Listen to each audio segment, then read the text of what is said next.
ইস আপু, ছাড়ো, লাগছে তো। কি ব্যাপার, এইভাবে মানুর আগে পিছে ঘুরঘুর করছিস কেন? আমি তো। আমি তো কি? ও কি বৌমা, ওকে মারছিস কেন মা? কি বলবো আন্টি, দুর্বলের প্রতি সকলের সারা জীবন এরকমই অত্যাচার। পারো তোমরা। আমার রাজা আর মানু এই দূরেতেও সারাদিন এভাবে লেগে থাকে। আবার সে কবে এইভাবে ওদের দেখবো কে জানে। উফ মা, আবার শুরু হয়ে গেল। রাহুল, কেউ তোমাকে ফোনে চাচ্ছে, একটু দেখবে? যাচ্ছি। এত কথার মধ্যে মানুর ঘুমটা ভেঙে যায়। কই আমার মামুনি কই? রাজার বাবা রুমে ঢোকার সাথে সাথে রাজা বের হয়ে যায়। মিমি রাজার পিছনে চলে যায় রুমে। আচ্ছা রাজা বাবু, আমি কিছু জিজ্ঞেস করলে আমাকে কোনো কিছু না লুকিয়ে সব বলবেন। বলো, কি জানতে চাও? ওই পেশেন্ট কে, মানে ওর পরিচয় কি? হঠাৎ এরকম প্রশ্ন? উত্তর চাই, প্রশ্ন নয়। ও আমার বন্ধু, আমরা একসাথে বিদেশে পড়ালেখার জন্য গেছিলাম। হঠাৎই এরকম হয়ে যায় ও। আপনার বন্ধু? আচ্ছা, ওনার কি কারোর সাথে রিলেশন ছিল? কেন বলো তো? আবার প্রশ্ন? ছিল, আমার জিএফের বোনের সাথে। ও, এই ব্যাপার, এবার বুঝলাম। কি বুঝলা? আপনার মাথা। আমি বলতে বলেছি। বলবো না। মিমি রুম থেকে বের হয়ে পালিয়ে যায়। যাও যাও, রাতে তো এখানে আসতে হবে নাকি? পাগলি মেয়ে একটা। মিমি রাতের খাবার সবার সাথে খেয়ে মানুকে গিয়ে ঘুম পাড়িয়ে দেয়। নিজের মায়ের সাথে কথা বলে জানতে পারে রাহুল অফিসের কাজে বাইরে গেছে, জরুরি ফোন পে যেতে হয়েছে। মিমি রাজার কথা মনে পড়লে সে রাজার মা বাবার কাছে গিয়ে গল্প শুরু করে দেয়। রাজা তার মায়ের ঘরে দরজায় গিয়ে দাঁড়িয়ে মিমিকে ডাকে, মিমি, আমার কিছু ইম্পর্ট্যান্ট ফাইল খুঁজে পাচ্ছি না, একটু হেল্প করবে? এসো। আর এত রাতে মানুষকে ঘুমাতে না দিয়ে গল্প জুড়ে দিয়েছ। আসি। মিমি বাবা মায়ের সামনে কিছু বলতে না পেরে রাজার পিছে পিছে চলে যায়। মিমি গিয়ে দেখে মুখের উপর বালিশ চাপা দিয়ে রাজা শুয়ে আছে। এই আপনার ফাইল খোঁজা? দরজা লক আটকাও। কেন?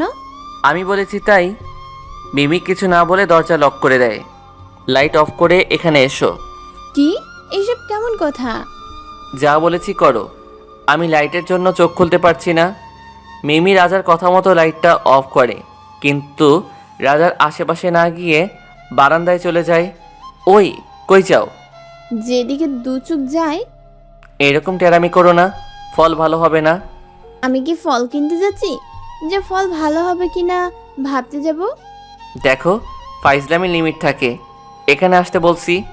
আজ সুন্দর না বলে প্রেমও করতে পারিনি নিজে তো। রাজা উঠে গিয়ে মিমিকে হাত ধরে টান দিয়ে বিছানায় বসিয়ে দিয়ে নিজে মেঝেতে বসে মিমির দিকে তাকিয়ে বলে, নিজে তো কি? কিছু না। বলো। নিজে তো প্রেম করে সব ভালোবাসা অন্য একজনকে উজাড় করে দিয়েছেন। আমার জন্য তো দয়া আর করুণা ছাড়া আর কিছু নেই। রাজার ভালোবাসা চাও নাকি তুমি? না। তাহলে হিংসা করছো কেন? মিমি জানি না বলেই মুখ ফিরিয়ে নেয়।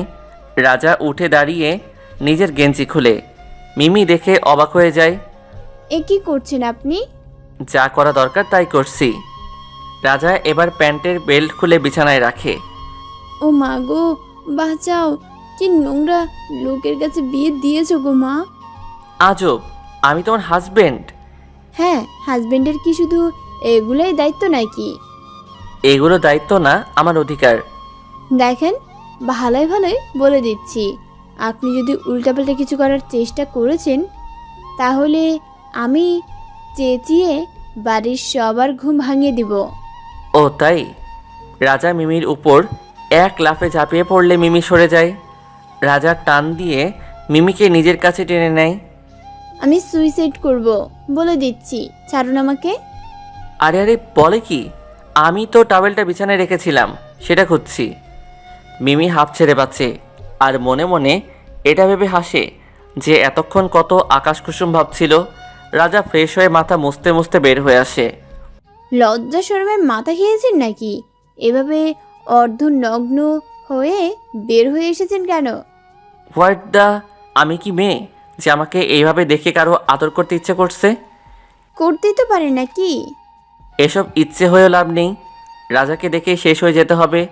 রাজার এত কারো জন্য ফাটে না, ওকে? বলেই মিমির মুখের উপর টাওয়েল ছুঁড়ে মারে। মিমি টাওয়েল সরালে চোখের সামনে কিছু চুল এসে চোখ ঢেকে দেয়।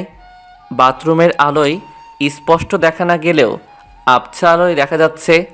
রাজা এসে মিমির মুখের কাছে মুখ নিয়ে ফু দিয়ে চুলগুলো সরিয়ে দেয়। থাক, আর আদিকেতা দেখানো লাগবে না, আসছে ন্যাকামি করতে। ঝগড়ুটে মেয়ে একটা। আচ্ছা, আমাকে কি তোমার ভালোবাসতে একটু ইচ্ছে হয় না? আমার কি ভালোবাসা উতলিয়ে পড়ছে? না, এত সুন্দর স্মার্ট লোকের একটা ছেলে যে কিনা দিন রাত তোমার সাথে এক ঘরে থাকছে, অন্য কেউ হলে তো। নিজেকে যে কি ভাবে না। আচ্ছা, সাইড দাও, ঘুম পাচ্ছে। মিমি সাইড দিতে যাবে এমন সময় রাজা মিমির উপর দিয়ে হুড়মুড় করে পার হয়ে গিয়ে শুয়ে পড়ে। আহ মাগো, আটার বস্তা একটা মেরে ফেলার ধান্দাই আছে মনে। জিম করে বাড়ি বানিয়ে রেখেছে, শরীরে ঠেকলেই ব্যথা পাই। সবই তোমার জন্য গো। ঘুমিয়ে পড়ো লক্ষ্মী সোনা। অসভ্য একটা। রাজা ঘুমিয়ে পড়লে মিমি রাজার দিকে তাকিয়ে দেখে বলে, আহ কি মিষ্টি মুখখানা, যেটার নাটোরের রসগোল্লা, পাজির ঠোঁট জোড়ায় কি লিপস্টিক দেওয়া নাকি, এমন গোলাপি কেন? মিমি রাজার ঠোঁটে হাত দিয়ে ডলা দিয়ে দেখে, না, এমনি এইরকম।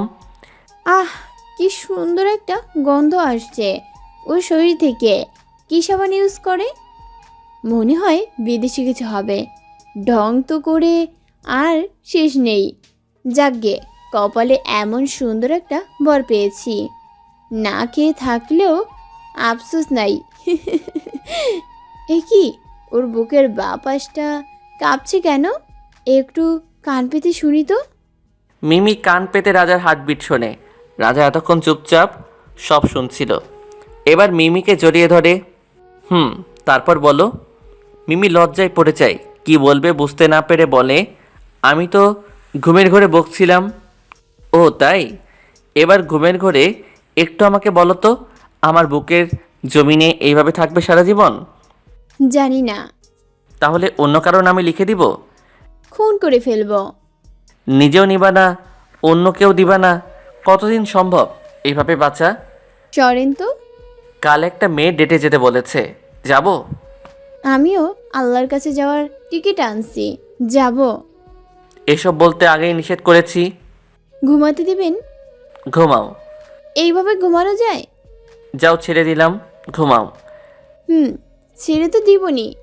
একটা জিনিস আর কতদিন চলে? রাজা এই কথা শুনে প্রচণ্ড রেগে যায়। মিমির পেটে খামচে ধরে আর এক হাতে চুল ধরে ঠোঁটে ঠোঁট মিশিয়ে দেয়। অনেকক্ষণ পর মাথা ঠান্ডা হলে দেখে মিমি রাগ করেছে, কোনো কথা বলে না। রাজাও কিছু না বলে ঘুমিয়ে যায়। সকালে মিমি গোসল করে ড্রেসিং টেবিলের সামনে বসে চুলের জট ছাড়াচ্ছে। রাজা ঘুম থেকে উঠে তাকিয়ে দেখে মিমি রাজার ঘুম ভেঙে গেছে দেখেও না দেখার ভান করে না তাকিয়ে নিজের চুলগুলো চিরুনি দিয়ে ছিটছে। হে সকাল, তাকে বলে দিও আমি চুল অনেক ভালোবাসি, তাই চুলকে আঘাত করা মানে আমাকে আঘাত করা। রাজার কথা শুনে মিমি আরও জোরে জোরে চুল আঁচড়াতে থাকে। রাজা গিয়ে মিমির হাত ধরে নেয়। কি প্রবলেম? নিষেধ করছি তো। আমার চুল আমি কি করব সেটা আমার ব্যাপার। রাতের ঘটনার জন্য আমি সত্যি সরি। উল্টোপাল্টা কথা শুনে মাথায় কাজ করছিল না, তাই। মিমি কথায় কান্না দিয়ে নিজের মতো মাথার চুলগুলো এলোমেলোভাবে আঁচড়াতে থাকে। রাগিও না বলে দিচ্ছি, রাতের থেকেও খারাপ কিছু হয়ে যাবে। ঘোড়ার ডিম হবে। আমি কিন্তু কাঁচি দিয়ে সব চুল কেটে ফেলবো মিমি। আসেন না, কত সাহস! আমিও দেখি। চ্যালেঞ্জ নিচ্ছ? হ্যাঁ, নিচ্ছি। ওকে ডান, বাট আমি কিছু করে বসলে তুমি তখন আমার দোষ দিতে পারবা না বা মন খারাপ করে রাগ করেও থাকতে পারবা না, এই কথা আগে দাও। ওকে, অ্যাকসেপ্টেড। আমিও দেখি রাজাবাবুর দৌড় কত। তোমার মতো চুনোপুরি সামলানো আমার 1 মিনিটের কাজ। আবুল একটা, ভাগেন এখান থেকে। কলিজা আমার, আমি চুল খুব ভালোবাসি গো, তাই এটার প্রতি অবহেলা আমার সহ্য হয় না। শোনেন, হ্যাঁ বলো বলো। আমি একটু পর বাইরে যাচ্ছি, ফিরতে দেরি হবে। দেরি? কত দেরি? এই ধরুন সন্ধ্যা পর্যন্ত। এখন বাজে সকাল 8:12, আর তুমি এখন বের হয়ে সন্ধ্যায় আসবা? কি এমন কাজ শুনি? আরে you are my wife, so এতটা রাইট আমার আছে। আপনার সাথে এত বকার সময় আমার নেই। আমার ক্লাস আছে, সেটা শেষ করে একটা কাজ আছে, সেটা শেষ করেই আসবো। আচ্ছা, একা কেন যাবা মানু? মিমি রাজার মুখের দিকে তাকিয়ে দেখে রাজা খুব আপসেট হয়ে গেছে। মিমি মানুর অসুস্থতার কথা ভোলানোর জন্য রাজাকে বলে, আচ্ছা, আপনি যাবেন আমার সাথে? আমি এই জন্যই বললাম আমি একাই যাই। আমি সাথে গেলে তো ছেলেরা তোমার দিকে তাকাবে না। নিজের বেলায়ও সেম, মেয়েরা তাকাবে না তাই যাবেন না? বড্ড বেশি কথা বলো তুমি, এসব ভালো না। আমি গেলাম, থাকেন আপনি। এই না না, আমারও আজ ক্লাস আছে, একসাথেই যাই। মিমি আর রাজা একসাথে যায়, আর অরিন পড়ে যায়। মিমি ক্লাসের সামনে যেতেই দেখে সোহাগ ওর দিকে আসছে। কোথায় ছিলে?